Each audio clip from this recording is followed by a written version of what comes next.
Welcome to the halls of mediocrity, where legends are forgotten, journeymen are remembered, and serviceable, it's the highest honor that we know. I'm Kevin, this is Jeff, and yes, this hall is named after us. From second-string stats to first-degree charges, this is the halls of mediocrity.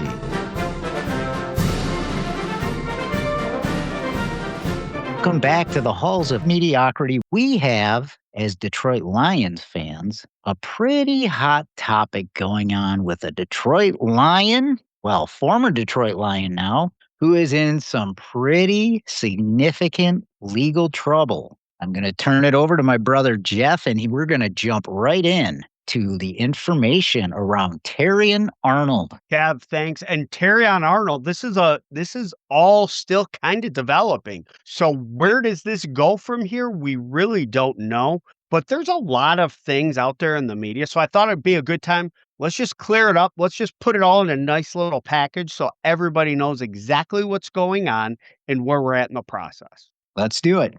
All right. Terrion, first round draft pick of the Detroit Lions 2024, correct? Correct. Out of Alabama. From Alabama. What pick was he? Was he like 24th? He was the 24th overall pick in the first round of the 2024 NFL draft. Yep, which was the draft that was in Detroit, correct? That is correct. Yeah, that was the Detroit draft. So he got a warm welcome here and had an okay rookie year. Last year had some injuries. So, of course, I think okay rookie year is, I think it was almost okay. I would say it skewed a little towards underwhelming. Yeah, he got called for quite a few pass interferences. He was a little grabby, but that's not uncommon with rookie corners, though. Young corner. Different speed of game.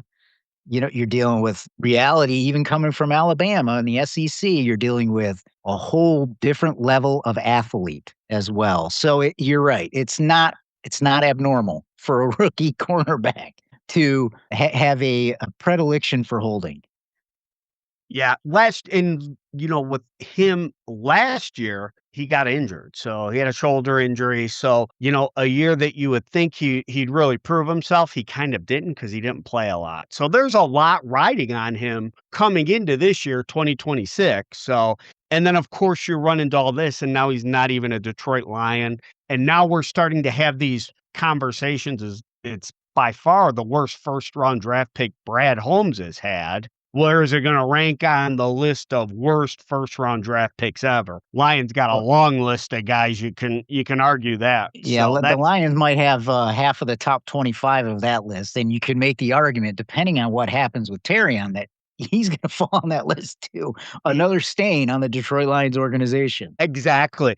And we could go through that, but it would be like a Jerry Lewis telethon. It would last like 2 days for us to go through all the shitty draft picks that the Lions have had over our lifetime. So anyway, so let's go into what happened, what's going on, and where it's at now. So it starts with Terrion Arnold somebody stole from Terrion Arnold. So early February, NFL cornerback Terrion Arnold filed a massive property loss report with the police department in Largo, Florida. Over $250,000 worth of personal belongings, cash, and high-end items had vanished from an Airbnb he was renting. For a first-round draft pick, only making so much money, that's a lot. He lost $250,000. But instead of letting the police handle the investigation, prosecutors allege that Arnold decided to act as the general manager of his own vigilante justice. He's taken charge. So let's think about this, right? I'm all for entrepreneurship and people wanting to take initiative in life. I would usually caution that taking the O.J. Simpson route of trying to resolve your issues on your own is generally not a good idea. Especially the way Terrion did it. So fast forward June, gearing up for training camp, expecting Arnold. They need him in the secondary, right? Instead, 23-year-old walks into the Orient Road Jail in Florida to surrender on a warrant.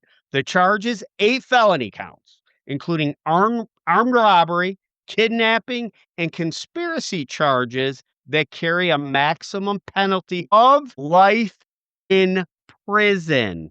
Holy cow. All right. So let's get to the revenge. Let's see what he does. All right.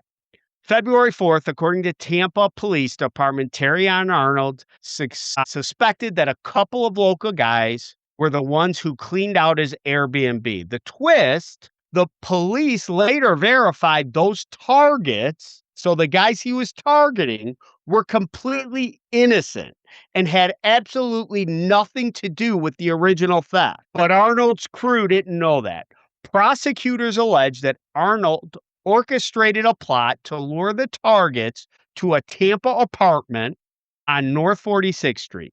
Court records detail a highly calculated honeypot scheme. Arnold supposedly directed 2 women to reach out to the victims electronically to set up a private meetup. When 3 unsuspecting teenagers arrived at the apartment, the trap snapped shut. They weren't met with a party.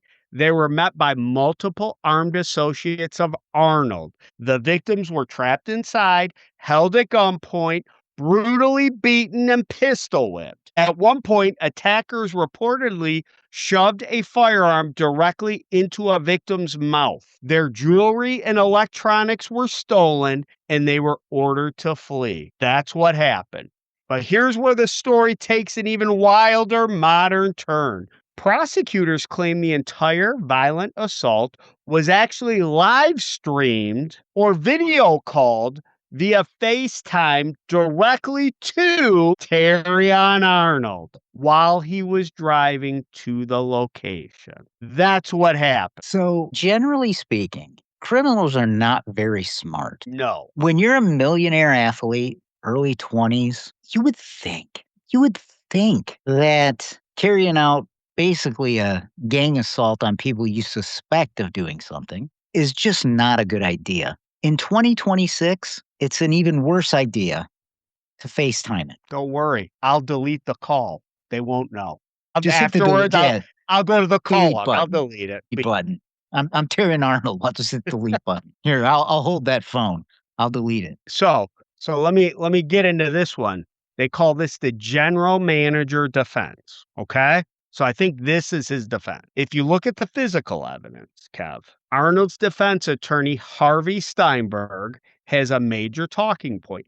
Arnold is never actually inside that apartment room while the violence occurred. Investigating detectives openly admit they cannot place him at the immediate physical scene of the beating. How's he facing life? Florida's principal theory of law. Under state law in Florida, if you plan, direct, or facilitate a crime, you are just as legally guilty as the person pulling the trigger or swinging the pistol. Prosecutor Kevin Riley didn't miss words in court, explicitly stating it doesn't get off the ground without Terrion Arnold. Worse for Arnold, 2 of his co-defendants, Jasmine Randazzo and Ariana Del Val, recently flipped. They pleaded guilty to kidnapping and armed robbery charges, and under their plea deals, gave sworn testimony pinning Arnold as the mastermind who devised the plan, gave the directions, and drove the getaway vehicle. He drove the getaway vehicle. On Monday, June 29th, Arnold appeared in Hillsborough County courtroom, clad in a red jumpsuit with inmate stamped across the front. He listened as Chief Circuit Judge Christopher Sabella denied the state's request to hold him without bail. The judge set his bond at $1 million. He denied putting an ankle monitor on Arnold so he wouldn't interfere with his football attire, jokingly noting that with the sports media, Arnold essentially has a paparazzi monitor on him already. Meaning if he flees to the beach, if he goes anywhere, somebody's going to catch him, right? Especially with all of this hanging over his head. Absolutely. It's Even legendary former coach Nick Saban sent a formal letter to the court acting as a character reference for the former Alabama star. Alabama ultimately, or I'm sorry, Arnold ultimately posted the $1 million and bonded out of jail on Tuesday morning. So normally with $1 million bond, you got to put 10% down. So he put 100,000 down.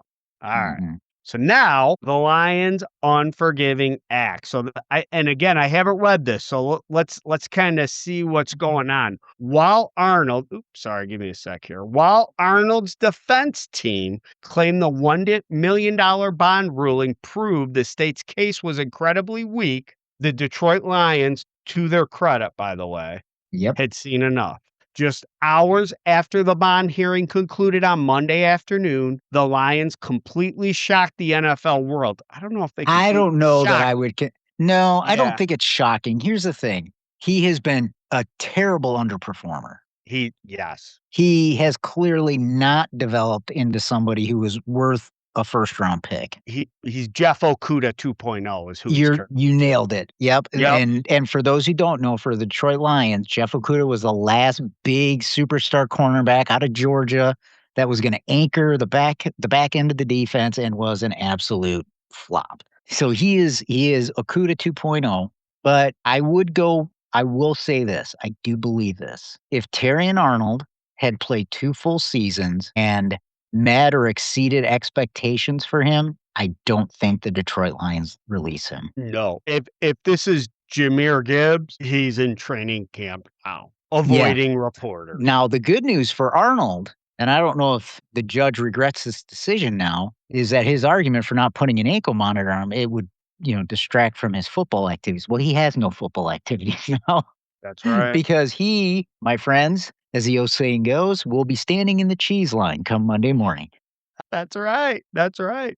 Yep. They didn't wait for the league to put him on the commissioner's exempt list, and they didn't wait for the trial. Detroit Lions officially released Terrion Arnold. The team ate a massive financial hit, and it left a glaring hole in their defensive secondary right before camp. So right now, Rocky Sin is your starting corner on that side with DJ Reed on the other side. So And, all due respect to Rocky Yassin, he's a journeyman. And listen, Terrion Arnold has not tore the world up, but Terrion Arnold is a different level of athlete than Rocky Yassin is. So that's it right. is a big problem for the Lions in a position that they have been notoriously bad at.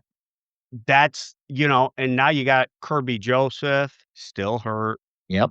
Brian Branch, he's not gonna be back till midway through the year, which we already knew that. You've got a lot of holes in the secondary right now, and Terrion Arnold was one of the guys you were really counting on, so Yeah. yeah, and he's out of a job, and I think they did that for a couple reasons. One, they've seen it. Dane Campbell in March said, "Hey, we've heard the stories. We're standing with them. We believe them." Yeah. Obviously, something happened since then. I'm sure it has something to do with the co-defendants flipping on him, right? And telling that's the other thing, though, he could get off. A lot of juries don't look at people that take deals as being competent people Or to listen to. or they're gonna chirp because that's what their deal requires them to do. That's right. That's So right. how much of what they say is provable? And I think that's ultimately what's gonna come down to when he goes to trial is, are those 2 girls credible enough, and is there evidence enough to support what they say and convict him? That's the question mark. I've got a feeling that FaceTime call, somebody has a copy of that. I have a feeling somebody has a copy of that. For them to go after him and threaten with life in prison, somebody's got a copy of that. Well, look at y Jeff, what do you do for a career, right? You've Yeah, been in that business for decades. that's right. You gotta think if it was a FaceTime Apple, they're probably gonna be able to find that video. There is a way to get everything that happens Yep. on these phones. So, I gotta think that's what it is. So, let's go with this. What's the cap hit? Do you know what the cap hit is, I Kev? don't know what the cap hit Alright. is, no. Alright. Because first round, rookie contracts are fully guaranteed, releasing Arnold before a formal league suspension or legal conviction means the Lions are legally obligated to absorb his remaining salary. Had they kept him, they still would have had to pay, but if he got convicted or the league went in and suspended him, they could have got some relief. They just cut bait with him. So Under the that to me is an indicator that they've seen something that says, nope, we will eat 100% of it and wash our hands clean. We know he's getting convicted, but we also know the league probably won't suspend him until it goes to trial.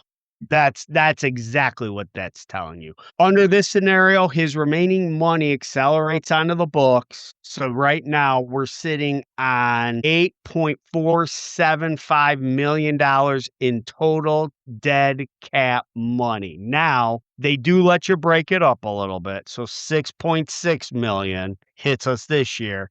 Next year, the additional about 1.9 will hit us. So And this is a it's story tough. that is not finished. There is more to this story, and of course, as us being Lions fans, we'll continue to give updates on it as information comes out. But it'll be very interesting to see if the evidence is sufficient to convict him. Yeah, it's gonna be I think they know. He's getting convicted. I wanna throw one more thing at you as I'm sitting Okay. here reading. So, there is a a forfeitable breach, okay? So, the Lions can and probably will try and invoke the NFL collective bargaining agreement's forfeitable breach clause, arguing that his arrest and incarceration breached his contract protections. If the Lions successfully void his guarantees, which again, I'm sure they've got to argue this with the union and with the league, his base salaries will be completely wiped from the ledger. If that's the case, then all they have to pay is 2.6 million this year and 1.8 last or for next season. So it does make a big difference. It does make So, a big difference. to make this story even more disturbing than it is, wait until the Lions have that conversation with the NFLPA. Because I can guarantee you, the NFLPA, as most unions will do, when they've got a scumbag member, they will fight like hell on behalf of that member. And think about what he's been accused of and what there is evidence of. And the NFLPA and the union will fight on his behalf. Does the Yeah. story get a little more disgusting? It sure does. That's right. That's right. It's pretty similar. So I'm sitting here reading on, and it's not too unlike we had the exact same thing happen the year before with Cam Sutton, right? Yes. And they were able to void part of that. Per NFL rules, while salary grievance is active, 40% of the disputed salary will count against the Lions' cap space as dead money until an arbitrator issues a final ruling or a settlement is reached. It's going to be interesting to see. I will say I like the fact that Dan Campbell in March had his back, probably didn't have all the information, but now they've got the information, he's arrested, and they don't waste any time. They caught him because that's to me, that's a bad sign going into the year, right? That's a bad sign. We just talked about it in another episode as we're kind of recording and putting episodes in the can. You got a lot of these guys, it's bad karma in your locker room. Get that bad karma out of your locker room. Hate It's a this. disease is what it is. And if you've ever played sports and you have somebody that's got some baggage and brings it into the locker room, it is contagious. So good for them for recognizing it and taking the initiative to send him packing. They've probably got some pretty good information that says this is the right thing to do. Who cares about the timing? Who cares about what it does to us for the season? We need to wipe the slate clean. That's right. And honestly, the state of Florida, they know. They're not going after him because they think they might have a case because they've already got people that have already pled to these crimes. They're going after the ringleader. And it's Hillsborough County. That is a county that you don't want to mess up in. They are very tough on crime in Hillsborough County. That's exactly right. That's exactly right. So this is a developing story. Jeff, you mentioned it was just yesterday that the judge released him on bail. So, I mean, this is happening in real time. We'll continue to follow it, not just as fans of crime and sports, but as Detroit Lions fans and him being a first round pick just 2 years ago. Terrion Arnold. We'll come back to it. We hope you enjoyed this little update and intro to Terrion's case. We'll follow it right through to its conclusion, the halls of mediocrity, wherever you get your podcasts, and we'll see you next time. Bye, everyone.